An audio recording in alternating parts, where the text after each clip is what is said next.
Bon matin à tous. Donc, comme discuté, je vous fais une petite vidéo Perforce sur comment l'utiliser et ce que c'est. Donc, la vidéo va être timestamp. Donc, vous allez pouvoir sélectionner chacun des éléments. S'il y a des questions, n'hésitez pas à m'écrire. Perforce. Qu'est-ce que c'est? Perforce est un logiciel de contrôle de version. Il permet de gérer l'accès en temps réel à des fichiers par plusieurs utilisateurs. Donc, toutes les versions des fichiers d'un projet sont contenues dans Perforce. C'est un standard d'industrie et vous devez le maîtriser pour être en mesure de contribuer à des projets collaboratifs. Donc, en ce moment au NAD, vous allez avoir besoin de comprendre comment fonctionne Perforce pour participer à tous vos projets dans les 3 prochaines années. Comment fonctionne Perforce? Donc, ici c'est un exemple à 3 utilisateurs pour le projet. Il y a le dépôt qui est le serveur, donc tous les fichiers qui sont sur le serveur sont sur le dépôt. Et là, la version la plus à jour du projet, chaque utilisateur va update son espace de travail local pour ensuite modifier les fichiers qu'il désire localement et les soumettre sur le dépôt ensuite. Donc, une fois que l'utilisateur 1 a submit, le dépôt est maintenant à jour avec les nouveaux fichiers qui ont été déposés. L'utilisateur 2, s'il veut travailler sur le projet, va synchroniser son espace de travail avec les fichiers qui sont sur le serveur, modifier à son tour, submit. L'utilisateur 1 aussi peut travailler sur autre chose en même temps. Donc, ça permet à tout le monde d'avoir accès à tous les fichiers en même temps du projet. Donc, pour les définitions, le dépôt qui est sur le serveur, c'est un endroit où est stocké tous les fichiers du projet. Il contient la version la plus récente de tous les fichiers et toutes les personnes de l'équipe ont accès à ce qui se trouve sur le dépôt. Un workspace est un espace local, donc il se trouve sur votre disque. Il contient une copie des fichiers du projet. Seulement 7 utilisateurs y ont accès. Donc, les fichiers que tu as sur ton workspace que tu n'as pas envoyé sur le serveur, il y a seulement toi qui peux y avoir accès. L'utilisateur travaille sur les fichiers du projet depuis son workspace. Donc, pour se connecter, il faut commencer par aller chercher la version client de Perforce sur ce petit lien que j'ai mis. Donc ici, tu peux aller sélectionner ton type d'ordinateur. Donc, j'assume que vous n'avez pas tout être sur Windows. Et vous avez besoin du EXE. Vous allez pouvoir ensuite download. Et moi, je l'ai déjà, donc je ne vais pas le réinstaller. Mais après ça, vous allez pouvoir suivre les indications inscrites quand vous allez ouvrir l'exécutable ici, par exemple. Donc, pour se connecter au serveur, vous allez ouvrir l'application P4V que vous avez téléchargée. Donc, vous allez avoir ce pop-up-là qui va apparaître. Le serveur est écrit sur le fichier que je vous fais parvenir. Votre username et votre adresse courriel ucac moins le @etu.ucac.ca. OK. Vous rentrez votre mot de passe. Et vous avez maintenant Perforce de ouvert. Vous allez fort probablement avoir 2 pop-ups qui vont apparaître. Donc, un qui va demander Trust is fingerprint. Vous n'avez pas le choix de l'accepter. Le deuxième, il va vous demander si vous voulez rechercher pour une nouvelle version.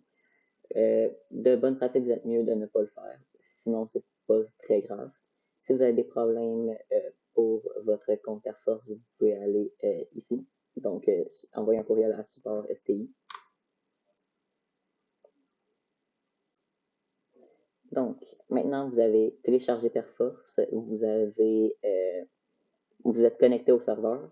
Vous devez avoir normalement une fenêtre qui ressemble environ à ça. Ici, vous allez sûrement avoir beaucoup moins de dépôts disponibles. Vous allez probablement en avoir seulement 2. Vous allez devoir maintenant créer un workspace. Donc, tout ça, c'est des éléments qui sont sur le dépôt, sur le serveur. Vous voulez pouvoir travailler sur ces fichiers-là en local. C'est ce que va vous permettre le workspace. Donc, pour aller chercher la fenêtre workspace, c'est soit CTRL-5 ou aller dans View Workspace. Vous allez pouvoir cliquer droit sur cette fenêtre-là, New Workspace. À partir de là, vous allez choisir un nom pour votre workspace. Donc, l'idéal est d'avoir un nom relativement court. Le mien s'appelle simplement Workspace, mon espace de travail principal. En ce moment, pour la démo, je vais seulement l'appeler Test. L'idéal est d'avoir le nom le plus court possible, n'avoir aucun accent, espace, point ou caractère spécial. Sinon, Perforce est un petit peu une princesse parfois et Unreal aussi, ça va poser des problèmes. Même chose pour votre Workspace Root. L'idéal est, dans la situation du NAD, est d'avoir un Workspace sur votre disque dur externe qui va vous permettre d'avoir tout le temps avec vous le travail à la place de devoir retélécharger votre projet à chaque fois que vous changez d'ordinateur. Donc, moi, je le mets au premier niveau de mon disque dur. C'est une bonne habitude à prendre vu que c'est le fichier général que vous allez utiliser pour toutes vos prochaines années au NAD. Idéalement, n'est pas d'avoir ce fichier dans un sous-dossier. L'avoir au premier niveau va vous simplifier la tâche. Ou peut-être au deuxième, mais pas plus loin que ça. Donc, ici, mon Workspace Root, je le mets au premier niveau dans un dossier qui s'appelle test 2. Il y a de fortes chances que vous allez avoir des dépôts qui n'ont absolument rien à côté. Moi, j'ai tous des petits crochets. Si vous n'avez rien à côté, ça veut dire que le dépôt ne fera pas partie de votre Workspace. Vous voulez qu'il en fasse partie, vous voulez pouvoir avoir accès à ce dépôt dans votre Workspace. Donc, vous allez cliquer droit dessus, Include. Donc maintenant, j'ai le petit crochet à côté qui dit que le dépôt est Include. Dans Advanced, vous ne voulez pas avoir de host relié à votre Workspace, considérant qu'il est sur un disque dur externe, vous allez le déplacer d'un ordi à l'autre. Ici, j'avais PC Loric, j'aurais seulement pu avoir accès à celui-ci à partir de PC Loric. Donc, et une autre pratique est d'aller chercher votre nom de Workspace et de le coller dans Alt-Root pour rendre votre Workspace flottant. Donc, à partir d'ici, normalement, tout devrait être beau pour faire. OK? Et vous avez maintenant votre Workspace de créer. Idéalement, c'est d'avoir seulement un Workspace comme vu ici. Sur mon username, j'ai plusieurs Workspaces, ce qui n'est pas recommandé. Ne faites pas comme moi. Donc, admettons, j'aurais seulement celui-là, test 2, qui est mon Workspace que je veux utiliser. Pour l'utiliser, vous devez l'avoir ici d'activer. Donc, test 2 est activé ici. Si c'est rien qui est écrit, vous n'êtes pas connecté à un Workspace spécifique, vous allez devoir le faire. Donc, test 2, par exemple, création d'un Workspace. Donc, en ce moment, vous avez un Workspace qui est fonctionnel. Donc, maintenant, vous avez téléchargé Perforce, vous vous êtes connecté au serveur et vous avez un Workspace. Donc, vous êtes prêt à commencer à travailler, mais vous n'avez pas encore le projet localement installé sur votre ordinateur. Vous allez devoir le get, donc get latest sur la dernière version du projet. Comment vous pouvez faire ça facilement est d'aller, je vais prendre ici comme exemple excusez-moi, il y a beaucoup de serveurs ici. Donc, si vous voulez faire un test et pour vous assurer que vous n'avez pas fait d'erreur dans le setup de votre Workspace, considérant que c'est des fichiers relativement lourds à télécharger, si vous avez un mauvais Wi-Fi et vous ne voulez pas perdre de temps, sélectionnez simplement un fichier et payez sur le bouton Get Latest. Ici, ça écrit un file qui a été add. Je peux aller chercher sur mon explorateur de fichiers. Ceci est un explorateur de fichiers standard. Vous pouvez aller dans le File Explorer. Je n'utilise pas le File Explorer spécifiquement. Donc, vous pouvez aller chercher dans, moi c'est mon espace de travail test 2, le dépôt spécifique, j'ai le fichier que j'ai getLatest d'installer. Donc, ça c'est bien. Et maintenant que j'ai fait ça, je ne le ferai pas parce que ça va prendre trop de temps, mais vous pouvez sélectionner le dépôt complet et getLatest sur l'ensemble du dépôt. Si vous avez besoin de toutes les files qui sont dedans, bien sûr. Si par exemple, comme ici, j'ai 4 dossiers différents, vous pouvez getLatest sur un dossier spécifique. Donc, maintenant que vous avez téléchargé le projet, vous voulez, par exemple, ajouter un fichier. Pour, premièrement, quelque chose d'important à savoir, c'est que l'utilisateur travaille toujours en local en premier lieu. Toutes les manipulations fichiers, ajouts, suppressions, modifications, sont conservées dans une change list. On va parler des change lists un tout petit peu plus tard. Tant que l'utilisateur ne soumet pas au serveur sa change list, les fichiers sur le dépôt demeurent inchangés. Donc, tant que la change list n'a pas été submit, il y a seulement vous qui avez accès à vos changements. Donc, c'est très important de submettre vos changements quand vous êtes prêt. Donc, première étape pour ajouter un fichier, c'est localement d'ajouter un fichier dans les dossiers du dépôt. Par exemple, ici, j'ai le serveur d'un game jam qu'on a fait, donc le GMTK. Je décide d'aller chercher ce PDF-là que je vais ajouter au dépôt. j'ai maintenant, ici par exemple, vu que c'est un fichier que j'avais téléchargé, il y avait des espaces dedans. Il ne faut pas avoir d'espace, Perforce les aime pas. Donc j'enlève les espaces et les parenthèses. Parfait. Donc maintenant, le fichier est prêt à être déposé sur le serveur. Quand je viens ici, on voit qu'il n'est pas présent. Ça, c'est le même dépôt. On voit que c'est le même nom. Par contre, il n'a pas apparu ici. Pourquoi? C'est parce que ici, c'est ce qui se trouve sur le serveur. Vous l'avez ajouté sur votre ordinateur directement. Donc, je peux le retrouver dans la fenêtre Workspace, qui est un reflet de mon explorateur de fichiers. Donc, pour l'ajouter sur le serveur, je vais cliquer droit dessus, Mark for Add. Ici, il te demande à quel changelist tu veux l'ajouter. Dans 99% des cas, tu as besoin de le mettre sur Default. Si tu as besoin de le mettre sur autre chose, rendu là, tu vas savoir ce que tu fais. Donc, tu l'ajoutes. Ici, on voit un file a été ajouté dans la change list.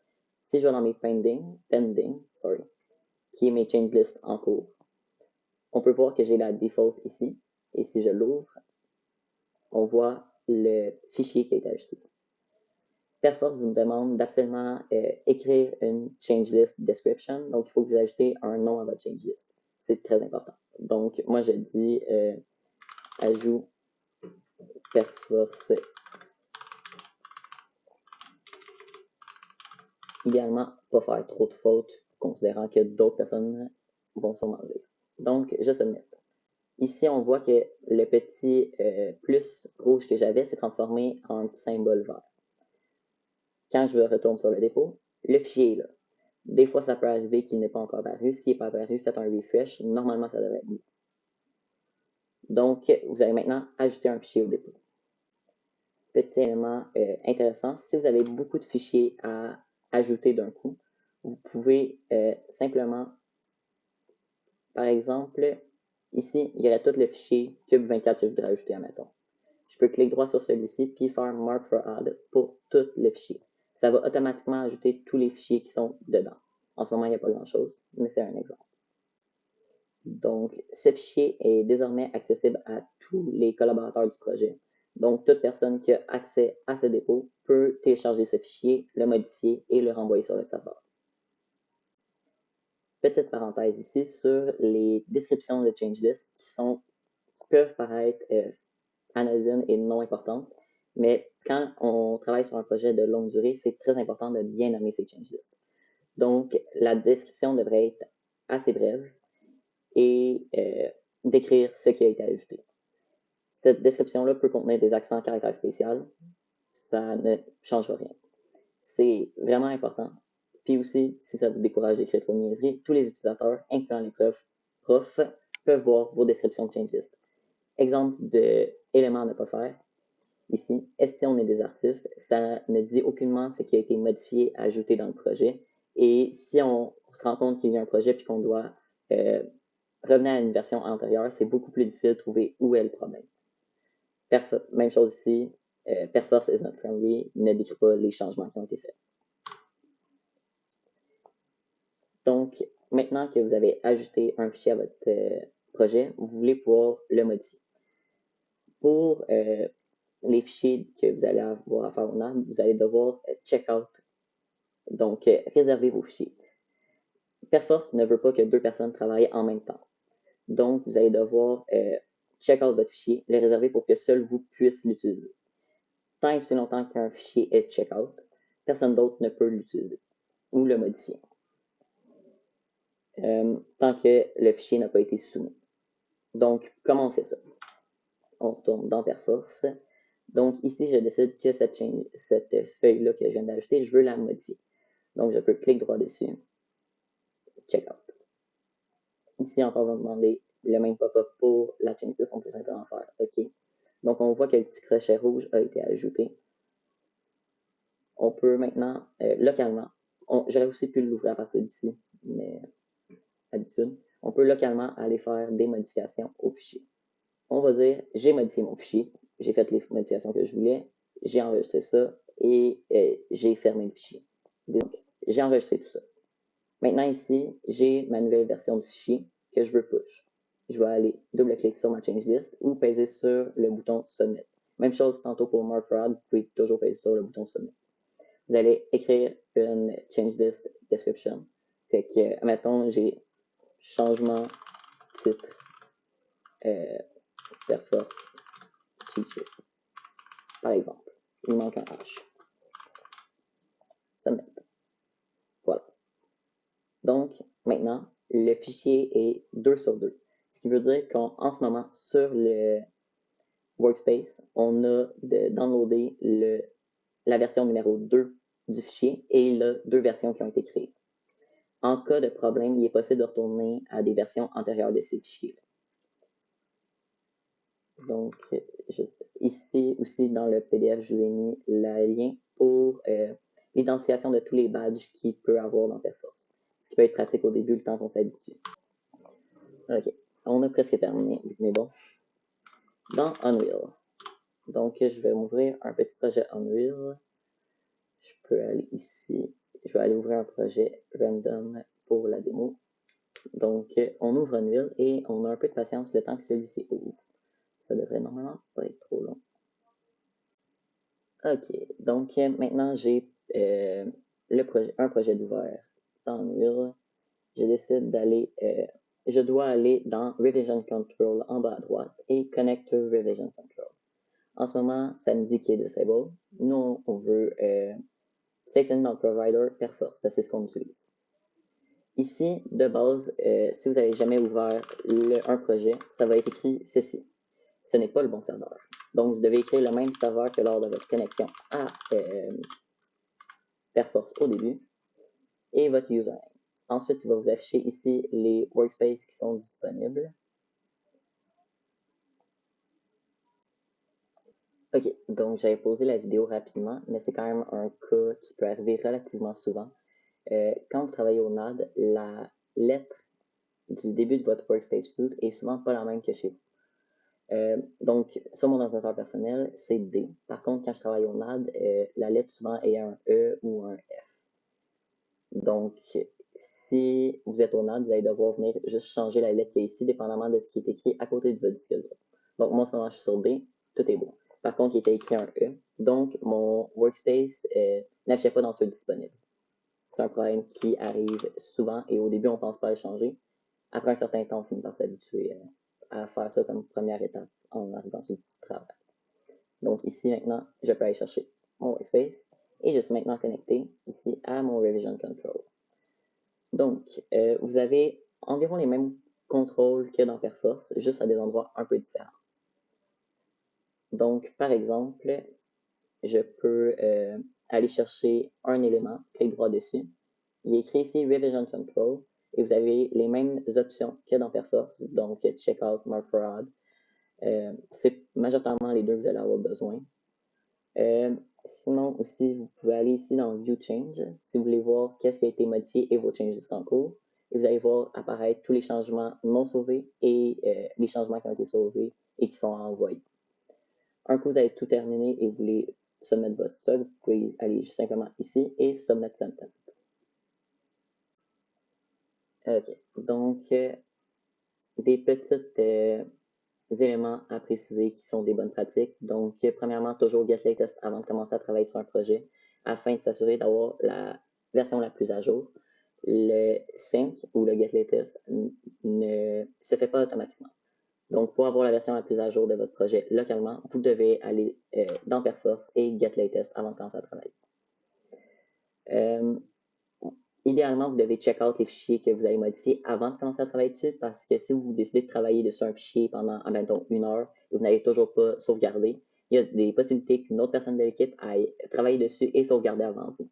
Votre travail est donc perdu puisque sa version qui a été check out va être prioritaire à la vôtre. Vous devez idéalement aussi submettre régulièrement puisque si vous travaillez par exemple 4-5 heures sans submettre d'éléments, s'il y a un problème ensuite, c'est une très longue change list à essayer de trouver où est le problème dedans. Ne jamais mettre d'accent, espace ou caractères spéciaux dans un autre fichier, dans un workspace. En gros, tous les éléments qui sont dans un fichier. Donc, ici, mettons, tous les espaces, c'est des underscores. Dans Unreal aussi, même chose.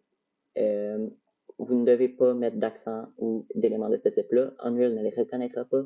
Perforce risque de les corrompre.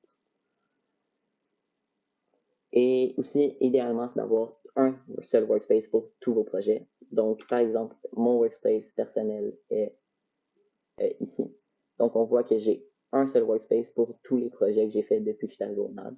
C'est la manière la plus sécuritaire de travailler et qui risque de poser le moins de problèmes.